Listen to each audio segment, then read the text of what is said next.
In a world where most people watch movies and then forget about them, these brave heroes join forces to watch them again and then talk about them. Join them in their epic journey as they go back in time, a decade and beyond, to revisit and break down films from a vast array of genres. Do these movies hold up over time? Are they classics?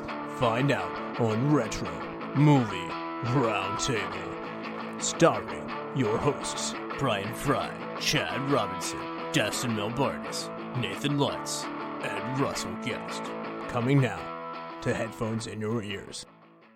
Welcome all you lords, ladies, and knights of the Retro Movie Roundtable, where we watch movies and then talk about them. I'm your host, Nathan Lutz, and joining me today are two people that you may not have met before. We're excited to have Kevin Weigand on the show. Kevin, welcome, and please tell us about yourself. Hey, thanks for having me. Super excited to be here, talk about Fargo.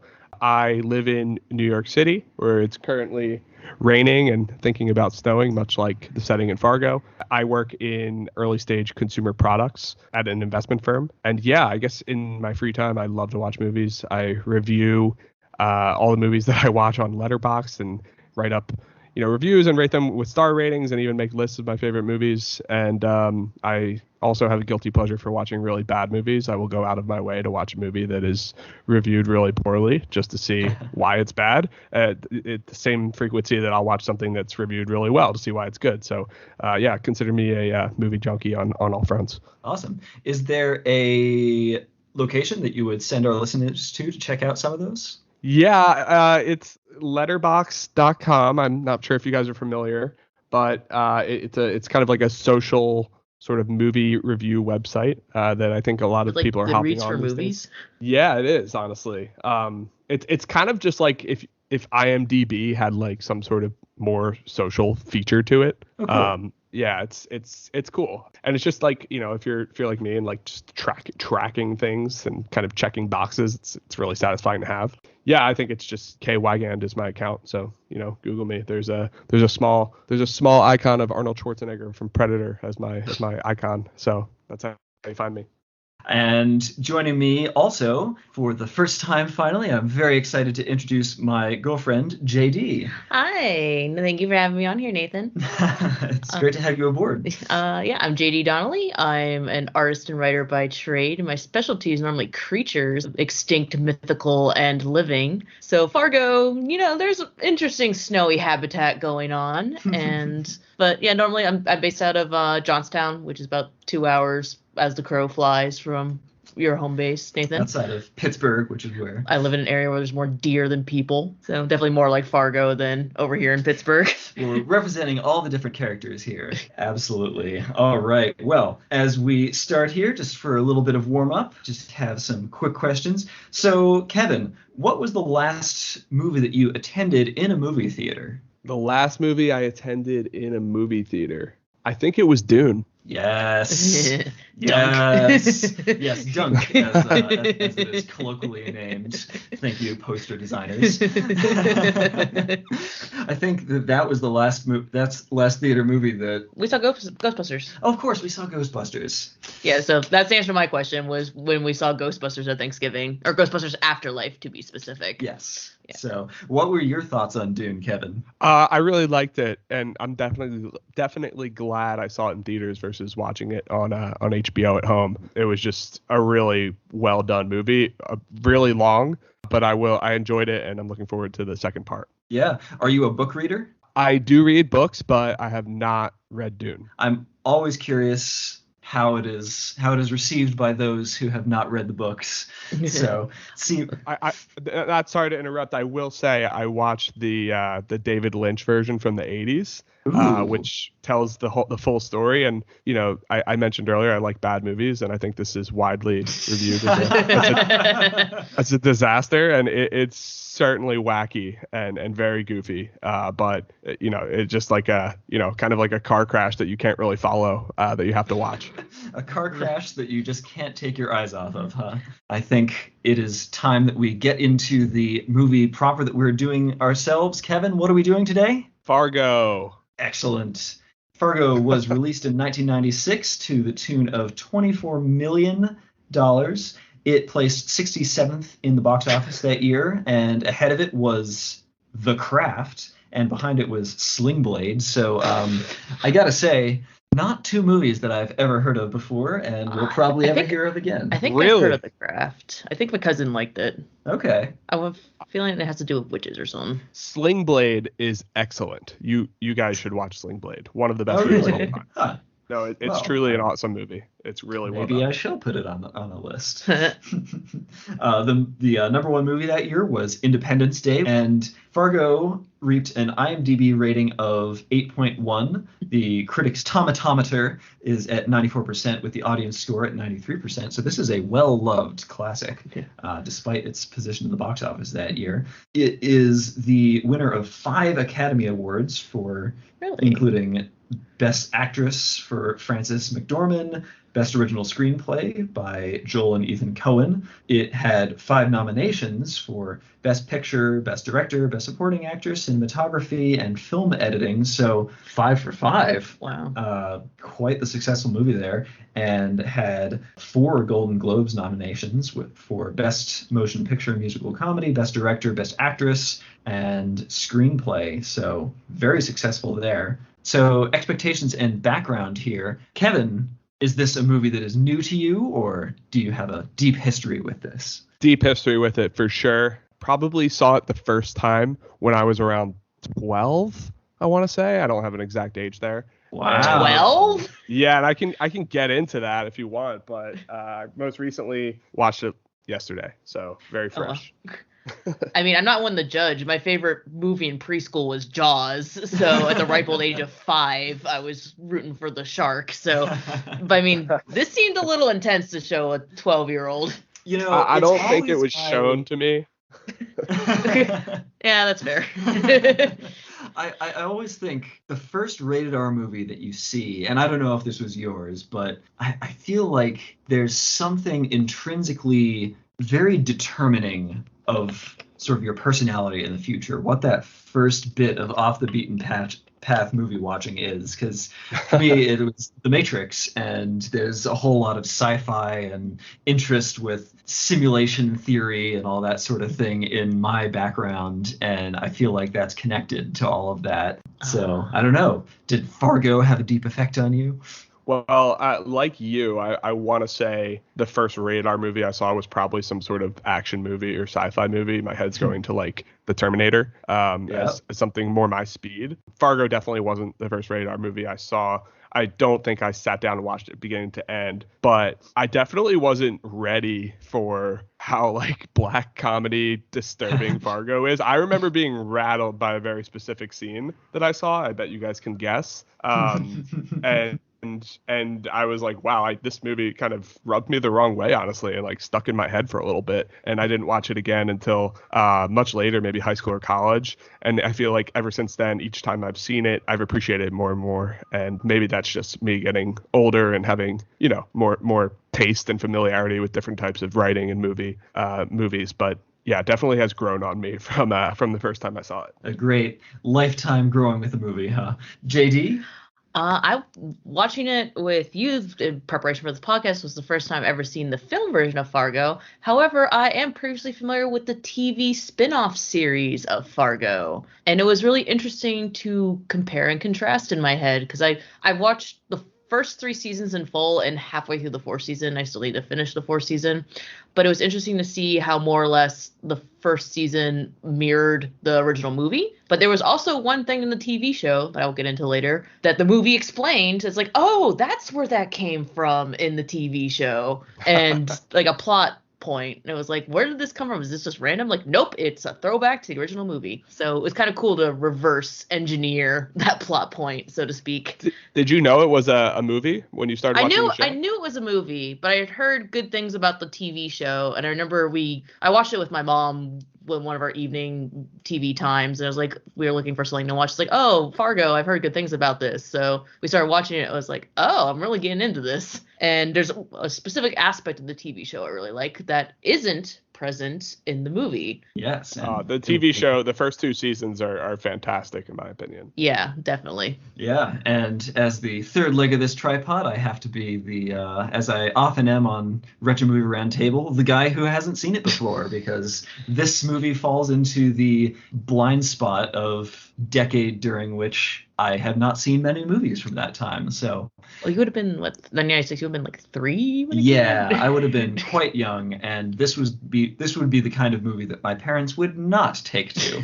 So, yeah, have not seen before, and this was a really cool movie to me. This is one of those movies that's like it's a piece of art that's describing how a community would react to a crazy situation. Yeah. And it doesn't hold your hand and yell at you that's kind of what it's describing, but it gives you all these wonderful slices of how this community is and all that stuff. I love that kind of thing. Yeah, between the writing and the characters, and especially the cinematography, it definitely strikes me as more like an art house movie with a budget. Yeah. Yeah.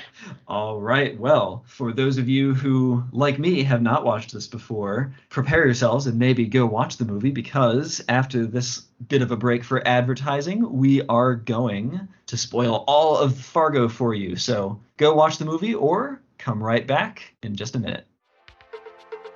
Welcome to the Flashback Flicks Retro Movie Podcast. I'm Ricky. I'm Grayson. And every week we review a movie from the past and reflect on things we missed, things we loved, and things we want to see again. Yeah, because we believe any movie worth watching is worth watching again. So if you like films, friendship, and a lot of callbacks, I mean, just so many callbacks, then subscribe on Apple Podcasts, YouTube, or wherever RSS feeds go for like-minded movie-loving individuals. Like you. What happens when 2 modern film fans go back and rewatch all the old classic films from yesteryear to see if they hold up? You get the Classic Film Jerks podcast. Find the Classic Film Jerks podcast on all the major platforms. So we are back, as has just been stated. Spoilers ahead. So I am just going to give a quick recap of the plot, and we will get into discussing this wonderful movie. Jerry Lundegaard, award-winning Oldsmobile dealership manager in a small town outside Minneapolis, has the money itch. He has married the daughter of a wealthy businessman, but his father-in-law won't share the wealth. He has tried get-rich-quick scam partnerships with the guy, but gets rejected every time. Now he has a new idea. Hire kidnappers from Fargo, North Dakota to hold his wife for ransom and get his father-in-law to make the big payout. But when he ignores a few obvious warning signs with the kidnappers, things go sideways and several innocent bystanders, including a state trooper, end up dead. This sets Chief Marge Gunderson of the local police onto this wild case. Why would anyone do such a thing? She figures the perpetrators must not be from around here. People around here are all pretty trustworthy. Right. But while Jerry Lundegaard haplessly negotiates with both his father-in-law and the kidnappers, Chief Gunderson has a journey of self-discovery and stops being so trusting. So when Jerry lies to her, she jumps on the scent and follows it all the way to a cabin where one of the kidnappers has killed Lundegaard's wife and shoved his inept partner into a wood chipper. She takes him in and gives him a speech about, why would you do all of this sort of thing for money? I just don't understand. And Lundegaard ended up arrested too. And Lundegaard also got arrested in a very... Everyone who was guilty ended up either wood chipped or in the slammer. Yep. And the poor father-in-law ended up dead. Yeah. There's a whole breadcrumb of bodies throughout this case. Yeah. This is definitely a movie with a blood trail. So I think one of the most important themes of this movie, at least that I took out of it, is this idea that they're in this small town and everybody kind of knows each other, and had, like, in the police office, everyone's pretty casual about things. Everybody's having fun. They're having art competitions. They're having all these situations where they're not used to these extremely serious things that are happening. And it's really fun how many scenes in this movie play into that. So let's talk a little bit about the choices on what gets shown, of what gives this movie such its wonderful small town character sort of thing. So from a setting standpoint, Kevin, what do you see that really sets the stage for you? Well, you can start with the snow. It's very white, very vast, and then you see character. To answer your question about what gives it the small town feel, every character you see is just like living their life in their natural way. It's very clear they existed before the cameras started rolling, and they will exist after the cameras stop rolling. You see Marge in bed. You see the nitty gritty of everyday life here. Prowler needs a jump. Her engine's frozen or whatever in her car. You see them eating Arby's. You see you see just all these little sort of moments, people watching hockey, people watching daily TV shows. It's just very clear that these are local people doing local things, and there's no sort of cinematic airs put on these characters. There's nothing that they're doing that's like extraordinary or accentuated in a way that wouldn't actually happen. Yeah, it's a lot of fun. JD?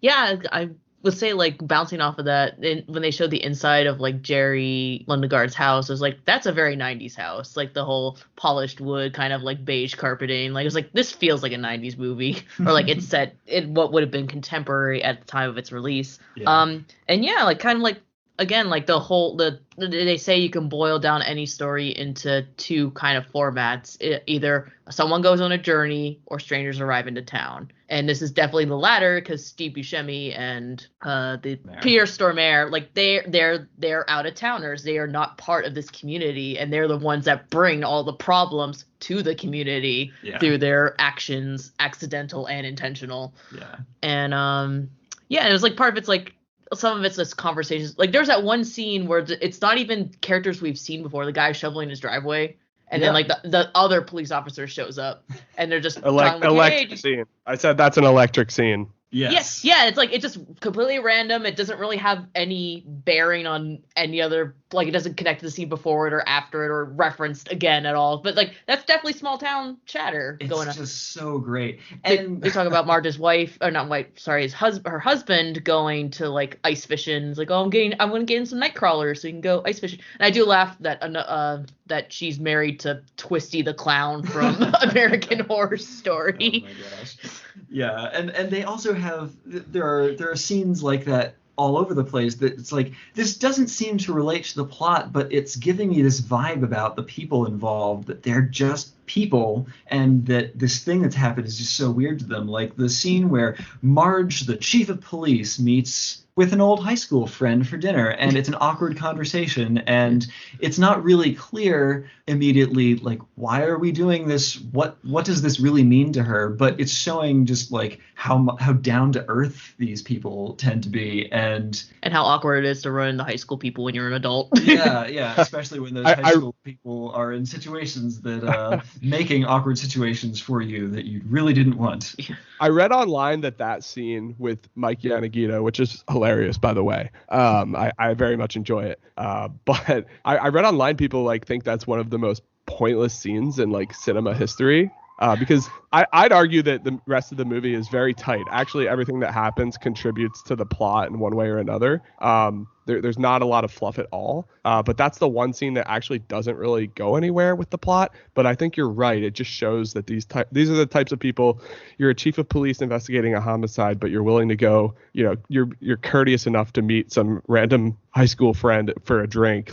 That's the kind of people these people are. They're just very warm and sort of open to the connecting, and it kind of contrasts against everything that happens in the movie. I wonder if part of that might have been to give Marge more plot and screen time, because that's another difference I remember too between the original movie and the first season of the TV show, is there is a female police officer. She isn't police chief though in the TV show, and unfortunately her name is escaping me.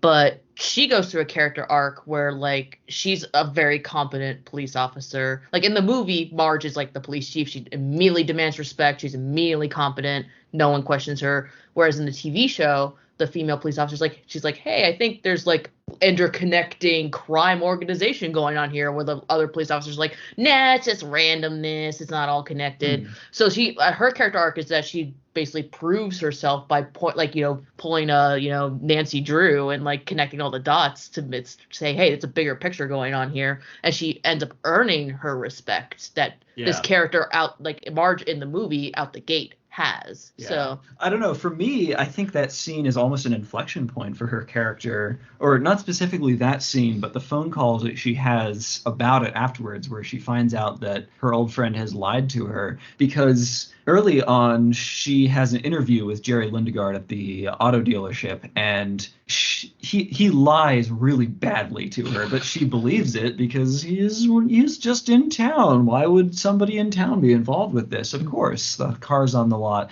And then she has this meeting with this guy. She kind of is just super nice, trusting, has this conversation with him, and she, can't imagine that he would be making anything up. But later on, she gets a call that she finds out, no, this guy totally lied about his high school friend dying a horrible death. And he lied about being married, I think. He lied about being married to a high school as well. friend that died of cancer, and then she gets her friend like, oh no, they weren't married. Like she had a restraining order against him. Like, yeah. She did not have cancer.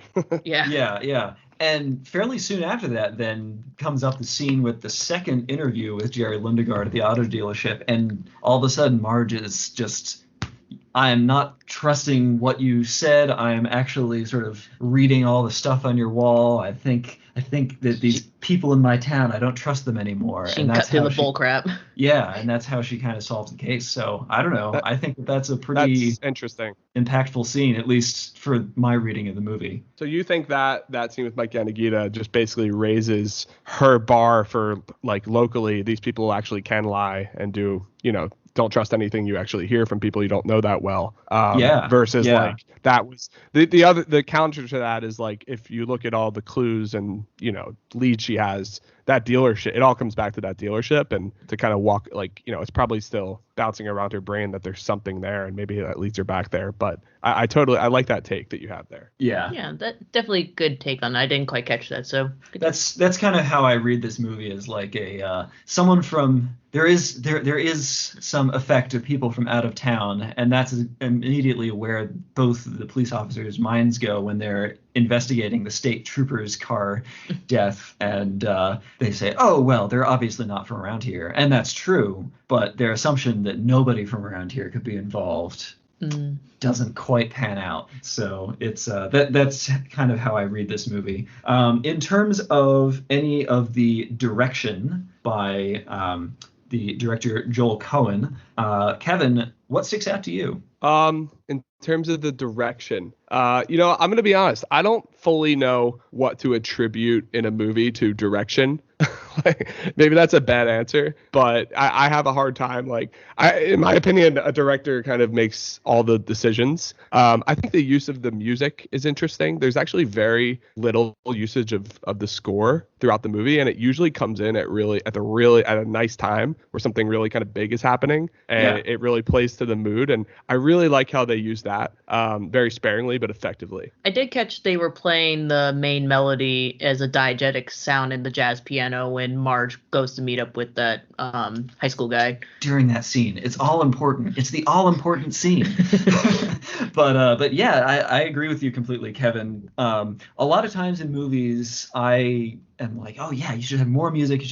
Music should have more character. And this movie is a great in-between place where there's not a whole lot of music, but when it comes in, it's really scene setting. So like as the movie first opens, and do you think having a lack of soundtrack is what lends itself to being like, oh, this is more real because we don't walk around with a soundtrack going on? So like sometimes I feel like, you think like documentaries, or like interviews, there's very rarely, if ever, music, so it almost lends a air of course this is real. It's not, we're not overlaying music here, this isn't fabricated. It even claims at the beginning of the movie this is based on real events and all that jazz, so it lends itself to its like pseudo documentary style. Yeah, exactly. It's that documentary feel, and then you add in the accents. Like, I don't know how many movies had like that sort of over the top accent in the Midwest before. I think that really sticks out to the audience. Like, it's consistent throughout the whole movie. And then, as we talked about earlier, excuse me, these characters just, doing really sort of local, mundane, in the weeds things. All of that just makes it honestly feel like it's happening. And I do think we should talk about the decision to falsely claim this was a true story. That's something that gets a lot of attention in the media. Yeah, as it's playing this sort of homey harp theme over top of that at the beginning. Don't worry, this is a calm movie. TV show, at the beginning of every episode, they had that text and the main theme, that soft melody playing. Was there a point in the movie, or am I making it up, where they played that same melody in like a baby nursery rhyme? Because they show like that Marge is pregnant, and that's why she was throwing up. It wasn't she was throwing up in the body gore, it was she had morning sickness. But I have a feeling like I heard it again, like as like a, you know, like a music box or a baby toy melody at some point. But I don't know, like I guess maybe because I knew going in that it wasn't a real film, like that it was like, oh yeah, this is just like, you know, faux documentary, like how Fourth Kind was a faux documentary. Like I guess like I can't vouch, like, because I didn't, like, it didn't affect me because I knew going in it was fake. So, but when this was released, did people think it was based on a real story? Yes. I looked into this. Yeah, there was apparently a bunch of people showed up in Brainerd, Minnesota with shovels looking for a suitcase filled with money. And one woman, apparently, this is debated. I haven't done a ton of research on this, but one woman actually froze to death, potentially looking for this suitcase of money, they think. I'm not really, I don't want to slander what happened there. I'm not sure of all the details. But yeah, I mean, this was... How would they, if it was quote unquote based on a true story, I'm making air quotes here, the only characters that knew that the suitcase of money was there would have been Steve Buscemi himself, who ended up wood chipped. So that would be artistic license in the film if it was truly based on a real story. That would have been artistic license. But maybe Jerry Lundegaard, who also would have known that there was a suitcase with $1 million in it. Oh yeah, he didn't die. He got arrested at the end. So he wouldn't have known that it was buried per se. But you knew that there was $1 million missing somewhere. So someone might have watched the movie and said, so the director is guessing that the suitcase was buried, as opposed to hidden in a house, hidden anywhere else, that sort of thing. And I will say the suitcase was like I said in the TV series, the one thing that like, oh, that makes sense now, because in the first season of the TV show, you find out that Billy Bob Thornton's hitman character, he's going after this supermarket mogul, and you find out he made his money because he found the suitcase in the snow, and that was his seed money, and he has the ice scraper framed on his fancy office wall as, you know, like, this is how, you know, my first dollar, this is how I got my start. So, like, again, without having seen the original movie first, before seeing the TV series, I was like, oh, that's kind of random. And I was like, but then after seeing the original movie, I was like, oh, that's what that's a reference to, and that's where that came from. So, Kevin, what for you would break the illusion? Would break the illusion of it being possibly a true story. Is there anything in this movie that I mean, like you guys said, there's no way that anybody would know that there's a briefcase buried on the highway filled with $1 million. That's ridiculous. I think people just see true story and are looking for something to do and go out there. But it's funny that Coen brothers have gone back and forth on like what actually inspired this, because there's all these rumors of similar crimes in the area that happened when they were growing up because they're from that area of Minnesota originally, and that's why they based it there. But yeah, so they were telling a story that was close to home for them. And there's a lot of like crimes from the 60s, 70s that are kind of like, there's a wood chipping crime. There's a wife that got kidnapped. But they won't specifically nail down that it was influenced by a specific thing. And they've kind of wavered on how it was written a bunch of times through the years. And I think the result is it was just, I think the bottom line is like, they wrote this from scratch. Maybe there were some crimes but they're not going to say it was, actually influenced by a specific thing. So yeah, that's interesting. And also on that scene where Buscemi buries the briefcase with the ice scraper, when I think of Fargo, that's actually the scene I think of, where he's going out there with a bloody chin, just kind of like scrappily just getting this thing underground and then just looking in both directions where there's just nothingness and seemingly endless miles. That's what I think of when I think of Fargo. I do laugh that Steve Buscemi as a person, he's a very upstanding guy, and he keeps getting typecast as like in crime movies and crime dramas. He's and just got that face. He's funny looking. Well, funny looking how? Just funny looking. This is a just movie in a that general triggers- sort of way. This is a movie that triggers my memory on a particular Sherlock Holmes story where he gets a case out in the country. And he says something to the effect of, people have this idea of that the city is where all the crime is, that the city is where all the crooks are concentrated. But nobody knows the half of the amount of crimes that happen in the countryside where everybody's isolated and nobody can hear you scream from far away. And there's more pigs to hide bodies. So, I just love how much this movie plays with that. You're driving around from sort of middle of nowhere gas station to middle of nowhere restaurant to Paul Bunyan statue. And that's definitely Midwest culture, whole lumberjack folklore, Babe in the Blue Ox. Yep. And it's all very homey and trusting, but beneath honestly, the I'm getting surface. There's some Twin Peaks vibes to this, which came out a couple years before. I wonder if, that sort of started the trend, in my opinion, of like small town crimes. There's more that meets the eye. And this is kind of the Midwest sort of northern version of that. But yeah, I wonder if that had any influence. Well, you can argue too, like that's like a trend because you have Wicker Man, which is like the original British version. It's like, just small towns, or now a more modern movie, Midsommar. Like, they do weird Wicker Man stuff. and Midsommar are great. Say they do weird things out in the country. So, hey Nathan, when do you want to come back out to my house in the middle of the woods where there's no neighbors? But yeah. So this movie is directed by Joel Coen, who has a whole long list of movies. I'll just read some of the highlights off of here. Raising Arizona, Fargo is 1996. The Big Lebowski, Oh Brother, Where Art Thou, which is a previous episode that has been covered by Retro Movie Roundtable. No Country for Old Men, A Serious Man, Hail Caesar. So just a very, very broad directing career of things. And I didn't know they did a remake of True Grit. Oh, yeah. 2010. Yeah. Could be reviewed by this show. For me, nothing jumps out as like, hey, this is total fantasy. This is really the only time I wondered, because again, I hadn't been clear going in about whether or not there were any supernatural aspects to this movie.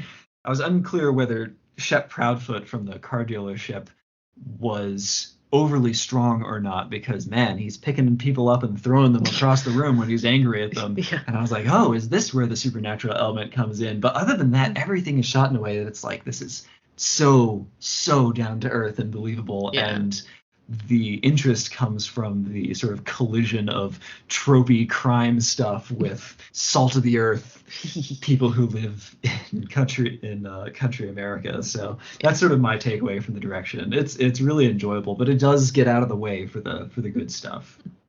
Kevin, what are your thoughts on how the story proceeds? Yeah, I like the way the screenplay jumps right in. They explain the rules right away when Jerry meets the two kidnappers in Fargo. And I just like movies like that where there's somewhat of a complex plot, but it gets ironed out right away. You understand the rules, the stakes, what everybody's motives are. And it's sort of a best laid plans of mice and men from there, where, it seems like things are supposed to be executed one way and they go another way. And you see it all through the lens of these sort of quirky characters that are really authentic, like you said, to the town they live in. Yeah, it seems like any movie, regardless if it's a heist movie, a crime movie, a sci-fi movie, if they lay out the plan in detail, it's not going to go as it is planned. Like, that's the whole setup.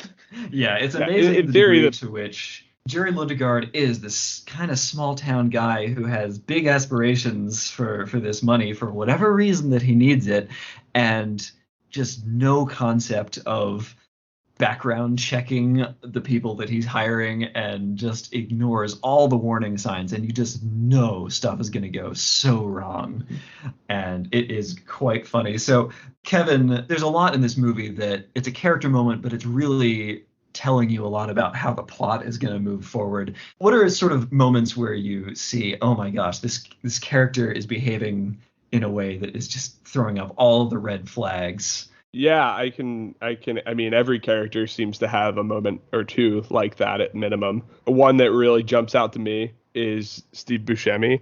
His character's name's Carroll. just a really interesting sort of character that is obviously nefarious based upon, his work. But like the side of him that I think really stands out in this movie is he cares about things like making small talk. He cares about, he cares about the tallest building in the Midwest. He cares about all these like little sort of, I almost heartfelt things. He seems like a considerate guy kind of at the same time, but the other half of him is this sort of ruthless criminal that can get very angry. But you see him in the car speaking with his partner, Grimsrud, and I think there's some moments there that really shed light on their relationship. One guy being a little more considerate and the other guy being basically a machine, pure evil. JD? Yeah, definitely a lot of character acting, and I think part of it too might be the characters are influenced by the local culture, because this would definitely be a movie that the setting and like the Midwestern culture is in itself a character almost. Like it would be a very different movie was set in California or Pennsylvania or New York City, and part of it is the Minnesotan charm and like the oh geez accent. My apologies for any Minnesotans listening in. I promise I will not abuse the Minnesota. It is so tempting. These accents are just so wonderful. But yeah, no, I agree. Like Steve Buscemi, phenomenal actor. Anything I've seen him in has been really good, whether it be voice work or actual him portraying. And something that struck me was a lot of Jurassic Park alumni in this movie, because William H. Macy, the guy who plays Jerry Lundegaard, is he's in Jurassic Park 3. He's the dad, and then honestly, Peter Stormare's character, in my head, I just kept calling him the compy guy because he's the guy that gets eaten by the little compies in Jurassic Park Lost World. And it was, again, like I said, I was actually did not know coming in that Steve Buscemi was in it. So that was a pleasant surprise. Like, oh yeah, Steve Buscemi, this is going to be good. Oh yeah. One thing I would actually be curious about here is, JD, there are a lot of contrasts with sort of how the movie and the TV show develop. Can you describe how they relate to each other? Okay, so I promise I won't try to get too spoilery in the TV show because there are significant differences. I will say one big difference in storytelling is that in the TV show, they do somewhat of a better job of everything being interconnected. Whereas in the movie, some of the awkward humor kind of lends to the absurdity of happenstance. Whereas in the TV show, they do kind of a better job where like character A's actions influence character B, who is adjacent to character C, who is then connected back to character A. Like it's all one big tumbleweed of intrigue and connections. Honestly, going into the movie kind of blind after having seen the TV show, I was curious if the supernatural element of the TV show would be present in the movie, but it was not. So I was really intrigued, like, oh, they decided to add that to the TV show. And I thought that added an interesting speculative layer to it. Because I will say that one thing I really appreciated about particularly the first season, it's a little bit more overt in seasons 2 and 3 and 4. But the first season, the supernatural element, it's always like one element per season. And it varies from season to season. Like first season, it's a hitman that may or may not be human and may or may not be like a demon or a trickster deity. Whereas in season 2, it's aliens. And then season 3, it's another dude who may be there actually is mention of an angel and like a purgatory's bowling alley in season 3. And season 4, I got far enough to see that the supernatural element was a ghost. But yeah, in the first season, it's done so subtly. You can almost argue that it is all coincidence and there is not a supernatural element. There's only like 2 parts where it cannot be explained by coincidence, and it has to do with like a spatial thing. Like a character appears and disappears like out of with no discernible, like just teleports, and it's like there's no other way to relate, just like oh, he went on a backdoor thing. Like, so that's the only like kind of confirm like, okay, that can't be explained via coincidence. That has to be supernatural. But everything else is done so subtly. It's like, okay, it could just be he has a very specific skill set that makes him seem supernatural. But so I was interested to see that like the source inspiration did not have that supernatural slant to it. But overall, from what I recall from the first season of the TV show, and Nick, you can back me up or confirm me because it's been a little bit since I've seen it, it more or less initially mirrored the plot of the movie, probably the biggest difference was there wasn't a kidnapping scheme. It was just a straight up murder of the wife. There was a pair of hitmen too. They weren't contracted to participate in the crime that happened. They were adjacent and got involved in a sideways slant. But it was kind of like they did a riff. One thing I appreciated, because in the movie, Steve Buscemi was yap, yap, yap, talk, talk, talk. He would not shut up. And Peter Stormare's character was the silent stoic type. Yeah. How they riffed on that in the TV series was the hitmen were a pair of brothers, and one of them is deaf. So one is silent by default, and they communicate via ASL. For most, and like the one brother can speak, and he does speak sometimes, but most of their communication is through ASL. So it kind of riffs on the silence, but it's not because of a personality trait. It's because of a actual character design almost. So going into this fresh for me, I had heard generally that there was some sort of a subtle fantastical element in the TV show, and I assumed that was in the movie. So I'm sitting here watching Peter Stormare the whole time as the silent but effective kidnapper who is sort of weird, definitely confuses all the other characters around him, but he gets stuff done. And I'm watching him just like, oh yeah, where's it coming from? Where's it coming from? But you know what? Sometimes that might be a disappointing experience in a movie, but the way that he pulls all that stuff off is just so great. As somebody who watched the movie a couple times before the show came out, my guard was up. I was super skeptical, right? Like Fargo was this tight, simple, sort of really rich movie that, has aged really well. Why are we making a TV show about this? It didn't say, like, I just didn't get it. Like, how are you going to do that? Are you just going to expand the plot of the movie over 8 to 10 episodes? What's going to happen here? And as you guys have pointed out in your analysis, like they did a great job. And I think by virtue of just having more time to explore this world, that's where you get into some of the supernatural elements. That's where everybody can connect with each other. You can go deeper, have a more complex plot, more characters. So I think they really maximized the extra time they had, because I don't think, this Fargo story is, 100 minutes long. I don't know how you could do that over a TV show. So they did, it was a riff. I think that is a good way to put it. And in the kind of Midwest insecure guy in way over his head dealing with dangerous people, I think that's about as close as it gets in terms of similarities. But there's a lot of newness there. And something I will say, too, is going into the Fargo TV show, when I pulled it up, I thought it was just, I heard it was like, I knew it was vaguely about a crime drama. I knew vaguely of a wood chipper involved in the movie. Like, that's the only thing I knew about the original movie was a wood chipper somehow involved. But going into the TV show, I just thought it was like a crime drama. And so when I started playing it, because I'm very versed in folklore and mythology and all kinds of stuff, I was able to pick up the supernatural subtleties very quickly in the first season, because of how they portrayed Lauren Malvo is the hitman's name, played by Billy Bob Thornton. And I was like, wait a minute, there's fairy-ness going on here, because there's certain rules that demons and fairies and like trickster deities have to fall, gotta get invited into places, they behave certain ways, they have to take explicit stuff. I was just gonna say, fun fact number 1 from me is Billy Bob Thornton is the star of Sling Blade, which we mentioned earlier. Well, now I have to check it out. Anyone else, Kevin, that you would call out in the cast? On characters that stand out, I mean, Frances McDormand as Marge, jumps out the screen here. She obviously won the Oscar for this role. I think it's interesting. She shows up, I think, over 30 minutes into the movie is the first time we see her, which in my mind is always a mark of a good movie. Can you introduce a new character that is awesome? At some point midway through, a lot of good movies do that, and she certainly makes the most of her time on the screen. One thing that struck me too, I will say a marked difference I noticed comparing the TV show to the original movie was Jerry Lundengard he's Jerry Lundengard in the movie. In the first season of the TV series, Lester Nygaard, played by Martin Freeman in the TV series.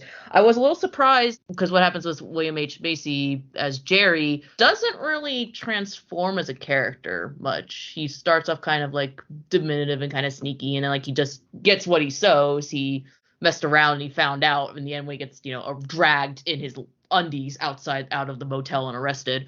But in the TV show, it's a much more drastic, Lester is a very, diminutive, mousy man. And then what happens is he crosses Billy Bob Thornton, who's not even like involved with him, and it's that chance crossing that sparks a catalyst for his character to change, and he becomes like more competent. And like as the first season progresses, it's like, it's almost like an Oedipus story where the rise of a character, he becomes, kind of a bamf and becomes more capable as a person, period. And so it was interesting to see, like, I was a little surprised that the original Jerry did not go through such a transformation. He just kind of started and stopped at the kind of the same point, almost. Like, he didn't go through a character transformation. There was no kind of arc to his character. In terms of any wardrobes and costumes and all that sort of thing, anything jump out to you guys? Long johns. Oh, yes. Some comfy looking long johns to deal with that Minnesota cold.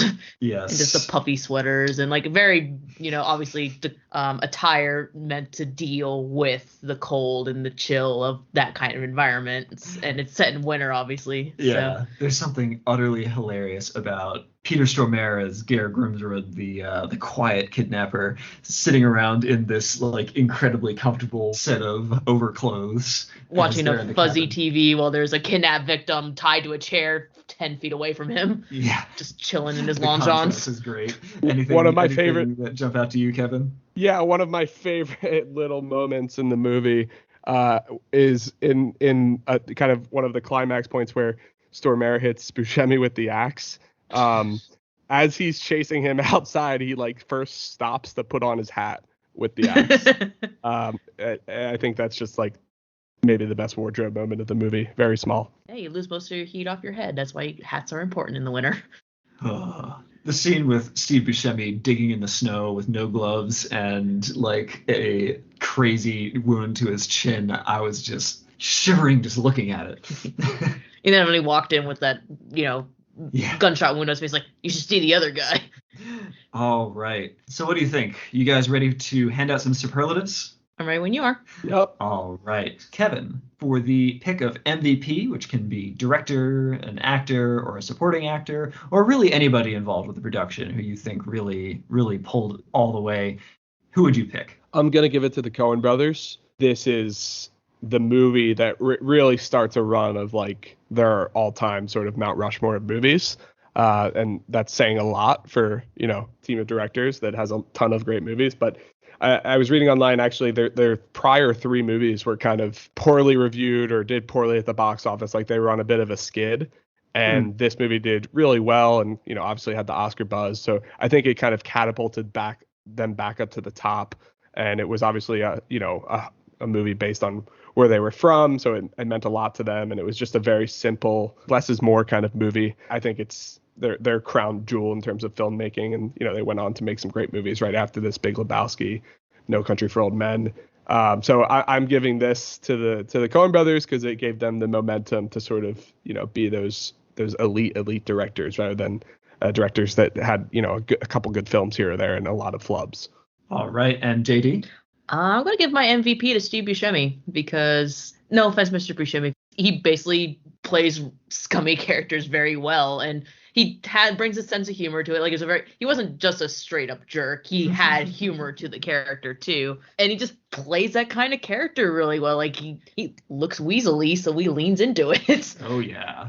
And on my end, I'm going to go with Frances McDormand as Marge Gunderson, who just sells this wonderful story of a cop discovering the darkness of the community around her. And oh man, that whole role is great. And it's great to have a movie where we can have three totally different MVPs here because the whole ensemble is just doing great here. So next up is Best Supporting Actor. Kevin. I just want to comment on Buscemi, who I guess I'll give this to here. If you look at all the other main characters, they're all kind of one note. Like William H. Macy just plays a weaselly kind of nervous guy the whole time. There's no character arc, as you called out. Marge is kind of just a really like wholesome, good character, just very earnest the whole movie. Grimsrud by Peter Stormare is just like silent. He has like 18 lines of dialogue the whole movie. He doesn't say anything. They're all kind of one note and it works for the movie. But Buscemi does most of the talking and is kind of like I said, he's two sides to him. He's multifaceted. So I think he had sort of the heaviest lift in terms of acting, in terms of being versatile. So I would give it to Steve Buscemi if you can classify him as that. And if you can't classify him as that, I would like to give it to all of the sort of just random bit parts. The guy with the shovel, all the people that give these little interviews are my backup. My best supporting actor is going to go to Shep Proudfoot because he's the catalyst. He's the one that gets William H. Macy in connection with Buscemi, but he doesn't vouch for Stormare. But also, like, his only kind of distinguishing scene is just to show up and beat the crap out of Steve Buscemi, and then he's like a whirlwind. He comes, he beats, he leaves. Give him points for intimidation. That your sole purpose is just to show up and beat up another character and then leave. Yeah, he has such great presence anytime that he's on, and he isn't on much, but you remember him. And for me, actually, I'm gonna have to add Peter Stormare as Geir Grimsrud, who is he's silent. He doesn't have a lot of lines, but my gosh, he does face acting. And true, he's basically being stoic for most of the time. But it's just so funny watching the way that he reacts to things and just is done with these amateurs around him. It's great. It's great. So, again, so many great parts here. So I was also a little surprised his character survived to the end, considering like all the crap he did to justify a demise, and he made it out alive. Yeah. Buscemi didn't, but he did. And he was worse than Buscemi. Yeah. All right. Moving on to Hidden Gem. Kevin, what is your hidden gem for this movie? I love the scene where Mr. Mora gets interviewed about a funny little guy who's going crazy out there by the lake, is interviewed in his driveway by the cops. That kind of puts everything together. That I could watch that scene on loop for endless amounts of time. JD. My hidden gem goes to the victim in the field, because when we were watching the credits, we noticed that the victim in the field, it wasn't a name, it was a symbol. And when we looked it up, apparently the victim in the field is in reference to when Buscemi and Stormare accidentally killed a trooper, a couple in a minivan drive by at that moment, bad timing. And so Stormare rushes off after them to get rid of the witnesses. And one of them, the car ends up crashing, and one of the husband ends up running in the field, and then Stormare just shoots him in the field. So it's apparently played by the storyboard artist of the movie, but his crediting signature is not a name. It's the symbol that the artist formerly known as Prince uses on its side with a smiley face incorporated into it. There's a Minnesota linkage there. Like to Prince? Connection to O? Yeah, Prince is from Minnesota, so there's some rumors that was shout out to Prince. Okay. That's awesome. All right. Well, we've been given this cast all the kudos, but if Kevin, you were forced to recast one of them, who would you switch out? I will switch out the son, Jerry Lundegaard's son, with young Leo DiCaprio. Nice.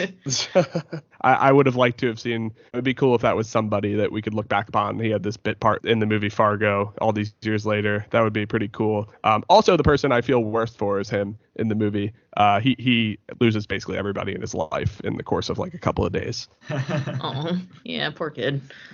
My recast would kind of be the opposite of Kevin's. I'd want to recast Victim in the Field as actual Prince. So get someone like super famous that's in like at the contemporary time in like this random bit part. It's kind of like how Daniel Craig is a stormtrooper in Force Awakens. But obviously you don't know it's him because he's in stormtrooper gear with the helm on and stuff. It's always good to have little moments like that. For me, this is nothing. If there were anyone who could do the kidnappers differently, I'm not saying better, just differently, it would be hilarious to swap them out with the wet bandits from Home Alone. Let's just have the most inept sequence, because I got so much vibes of that when they were coming into the house. These two criminals who one of them is just total brute force and the other one is maybe thinks that he's got something but really is totally inept, and it just gave me a lot of vibes for that. So let's get the wet bandits in here from Home Alone. What did you guys think of that kidnapping scene? I'm curious. I thought it was great. Comedy errors with violence. Oh my gosh, there's that moment when I think it's Gerda Grimsrud looking in the window.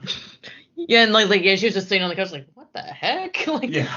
And then he's got a little bit of a cut, and he's like, I need unguent. Yeah, I need unguent. Oh my gosh. I love his priorities just immediately flip from executing kidnapping to getting unguent, and he's just rifling through the medicine cabinet. Like it's a truly funny scene. You know what? He's just like everybody else. When you're rifling through a medical cabinet, that's exactly how you do it. You just run your hand behind all the different vials and knock them all off until you eventually wind up with just the one that's left. Yep. That is such a great scene. I was also again, I came into this fresh and I was like, oh, did the wife just die? Yeah, same. I felt like, oh, comedy of errors ended up in death. As she gets knocked down the stairs, tangled in a shower curtain. Oh gosh. Yeah, so next up is best shot of the movie. Kevin, what is your favorite shot from this movie? My favorite shot of the movie, I really like some of the parking lot shots that are from way up high, like after Jerry's leaving the meeting with Wade, his father-in-law. They just have this, like, I don't know how they shot it, but it just looks straight down at the parking lot. It looks like a painting. That really sticks out to me as like a very just cool, unique shot that shows just how barren things are. Yeah. So here's a how question. Basic things are. That was honestly my best shot pick too. So we're on the same page on that. All right. So as I'm watching those scenes, and JD pointed it out as we were going as well, just like, how do you shoot a snowy parking lot like that? Do you have to fill it in with fake snow, get it perfectly level, and then shoot it? Yeah, like how do you do multiple takes? Yeah. You can't do multiple takes at this parking lot because all of your footsteps are totally recorded unless you are ready to go in with a whole pile of fresh snow. So probably some poor filming interns had to be. Oh, but apparently it was the warmest winter there in like 100 years or something. So they had to use a ton of fake snow. Oh no. Yeah, so I bet it was some poor intern's gopher's job to like, okay, take done, reshovel the snow. This is my snow leveler. It's like leveling concrete, but yeah. Oh my gosh. Well, I will go differently here with my favorite shot, which is actually the low angle shot that's used when Gerda Grimsrud goes after the innocent bystanders who have seen him shoot the state trooper. And when he turns around and goes in a car chase, it's this amazing low angle shot in the snow with the headlights showing through, and you just see the other car's tail lights in the distance. And it's so tense and so, as an image, so evocative of how alone they are in the dark. And then the taillights swerve and vanish. Yeah. And it's so cool. I just love that. Honestly, seeing the taillights in the dark remind me a little bit of like the Mothman. And there's a specific shot in the film version of the Mothman prophecies that like you think it's headlights coming towards you, and it's like, whoom, Mothman. Glowing red eyes. Anything can happen in the dark in the country in Fargo. So hey, Midwest prime cryptid territory. Exactly. All right. Well, broadening out a little bit, we get to favorite scene, overall scene of the movie. Kevin. So I was actually going to say that scene you just described, but you did a great job describing that. That whole getting pulled over by the state trooper, not having the tags to that, Peter Stormare just snapping into action after killing the state trooper and driving after that scene is awesome, and it's really well done, and it's cool to just like think about what those people in the innocent bystanders were like thinking that like caused them to speed off and swerve. You can just read everything that went through their minds, and it was also it's also like really a brutal scene. Like that's the first time you're like, oh boy, like things are unraveling quickly here. These guys are super dangerous, and it's the one that that I was mentioning earlier that kind of disturbed me as a child, seeing just these innocent people just get killed for just driving down the road. It's tough, but I think it's the best scene in the movie. It is so intense. Yeah. It is so intense. JD. My best scene, I'm probably gonna have to go with the wood chipper, just because it's kind of it was the one thing I knew about the movie before going into it. So it's like the quintessential like we played like when playing movie charades. That was our like hint for Fargo was wood chipper. So it's the thing the movie's known for. And also it's just so kind of like casual. Like she kind of sneaks up on it. And he's just casually shoving bits of Buscemi into the wood chipper. And you just see like this foot sticking out. And it's just again black comedy, dark humor, like. And he just kind of like slowly turns and is like, oh crap, I've been found. He's just totally has no emotions about this whatsoever. He just sees an idea and does it. Yep. For me, it's got to be the hilarious story between one police officer we haven't met and one random guy from Brainerd that we haven't met. And they're just in the driveway, and the guy tells this long, meandering, pointless story about a suspicious thing that he saw about a guy at a bar, and he ends it finally, and it's all in this hilarious Midwest accent. And oh geez, goodness. Nice people, and gets to the end, and it's probably nothing. Yeah, it's probably nothing. That's fine. And they walk away, and it's just wonderful. I love that scene. It's so good. Up next, what is your favorite wardrobe or makeup moment from this movie? Nothing in the wardrobe really, I think, sticks out too much, but I'll go with makeup moment. Buscemi's bleeding cheek.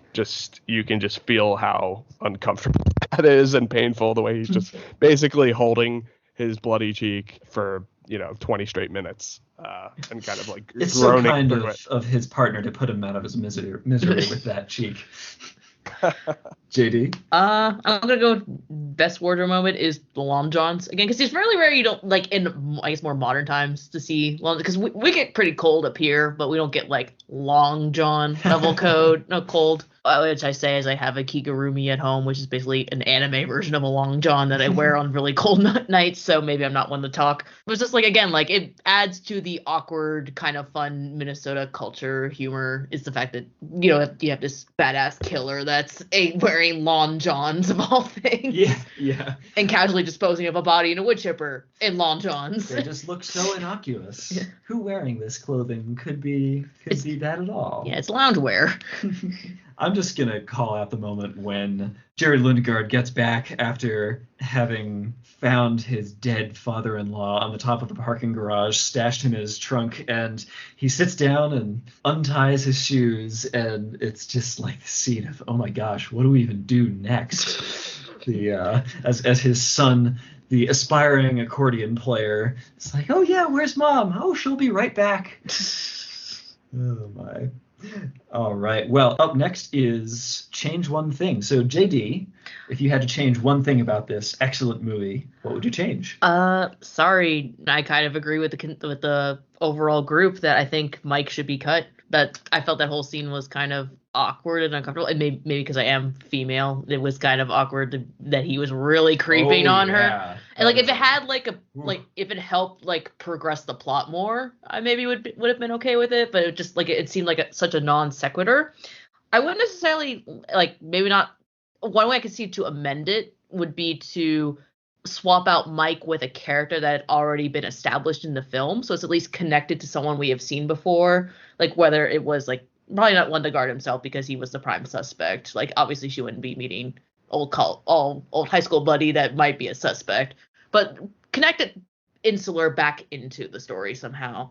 If not that, then I would say I really liked the supernatural element of the TV series, and I was a little disappointed it wasn't quite present overtly in the original source movie. So maybe just layer in something subtle, like how they did in the very first season with Billy Bob Thornton. Is he a demon? Is he not? Who knows? You can argue either way. You just worry about those small towns and things that could be out there. But Kevin, how about you? What would you change? Yeah, I am really struggling here because I do think it's honestly a perfect movie. And that's, I don't say that lightly, but I guess if I could change one thing, it would be to make it a little bit longer and give me a little more of this world. It's, I think there's ways you could add to this movie without adding in too much fluff.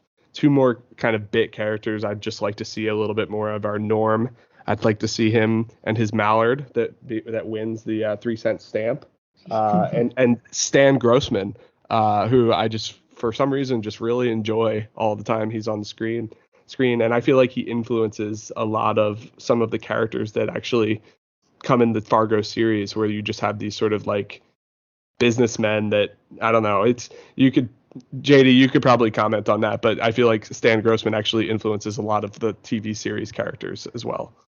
Yeah, because there's definitely a lot of like business shenanigans going on in the like white collar crime going on. That's something too. Like the TV series explores the differences. Like there's blue collar crime intersecting with white collar crime and vice versa. Yeah. So, well, you know what, Kevin, you've made me want to change one thing, because I agree it would be hilarious to add one extra little scene here, and one character that I don't think was sufficiently developed is the son.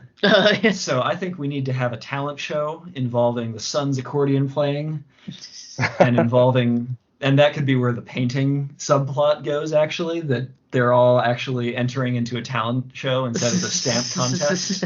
That's what I'm going to add here. You have it and then too, that would intersect the characters better, like have the different parties come into play. Exactly. Collide, or even just enter each other's orbit.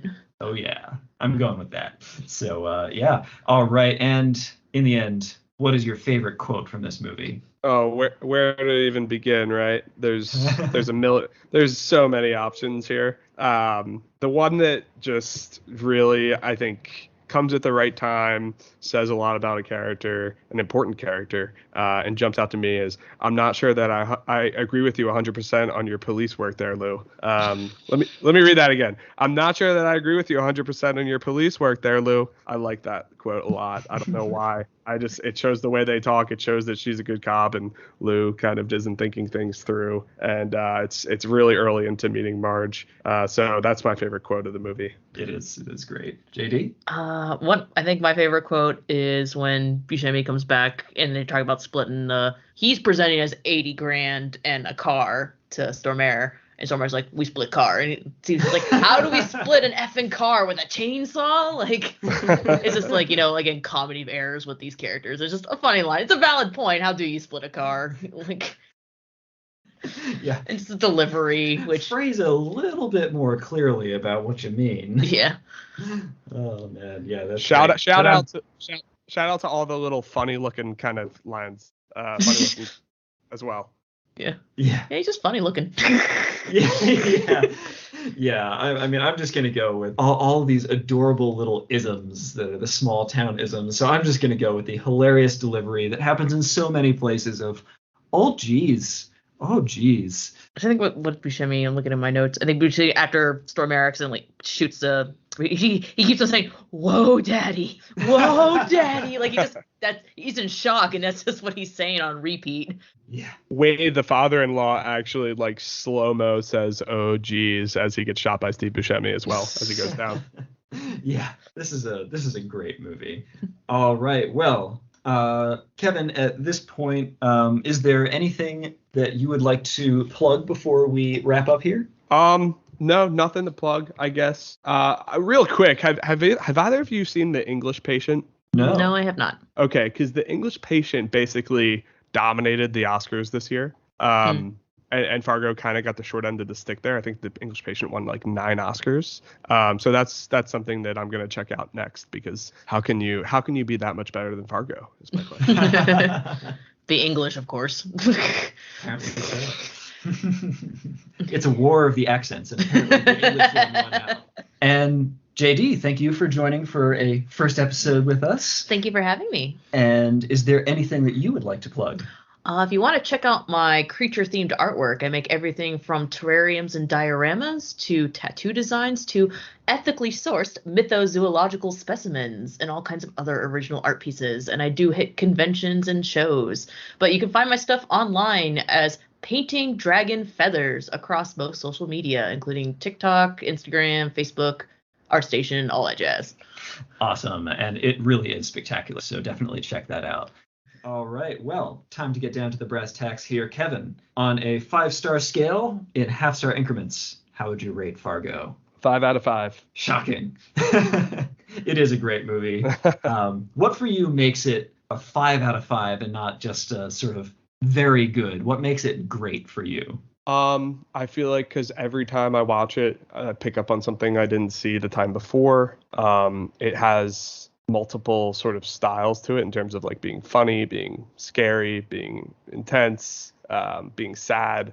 Like it makes you feel a range of emotions. It's a small cast where everybody, carries a lot of weight, and I guess.